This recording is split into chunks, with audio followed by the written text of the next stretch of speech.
贵下区，咱了解现场上新的情形，继续要来看到这个画面。人咧讲，一日山仔三日徛园，婚姻好尾有人伫咧徛街门口口种花，煞互人偷挽花。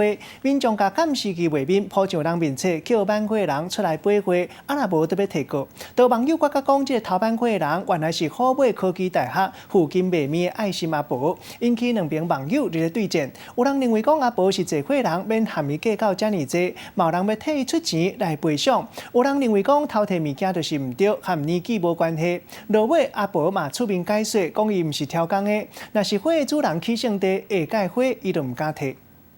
监视器画面内底，一个乌巴桑手举着刀仔，一句话拢无讲，就将别人厝内的花甲伊挂落来，一蕊无够，两蕊、三蕊，一直挽。看这个乌巴桑的手，拢是偷挽来花。这个乌巴桑偷挽花已经唔是头一摆，有民众提出旧年监视器画面。乌巴桑骑孔明车经过，同款看到花，想拢无想，就挖过去，将花挽落来，就随走。两段监视器画面铺上网，就互袂少的网友认出来。这敢毋是好尾科大的爱心阿嬷？我要甲他告好啦，来我哩，来互我的大友。86岁的阿嬷伫咧婚林好尾科大附近摆摊卖面几多年，因为价值真俗，而且困苦的民众来食饭拢无收钱，所以真有名。想袂到即马煞因为窃盗的行为，互牵去新闻顶面。这啊底啊，伊拢叫花啦，我讲你个花去倒去，伊讲一个大碗讲的对面啦吼，啊遐有花，啊我对遐过拢甲加几蕊啊去。拜托你讲拜神啊，就摕转来才差。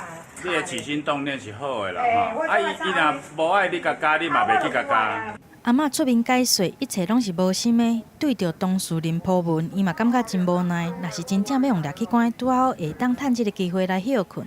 只是阿嬷偷挽花的代志，伫咧网络顶已经引起讨论。有一派认为，阿嬷老大人较毋知，毋免计较遐尼多。嘛有人替阿嬷来回失礼，嘛有人愿意出钱来赔偿。毋过，另外一派人却认为，偷摕物件就是毋对，甲年岁无关系。如果是你，你会原谅婆婆吗？是会啊。真的有加花是唔对，就是唔对啦。啊，不过伊有爱心是另外事啦。好。就在人看原谅也无原谅。警方表示，这类无偷窃意图的案件，检察官拢会以微罪不诉来处理，因为窃盗属于公诉罪。即马警方嘛无接到任何的报案。记者综合报道。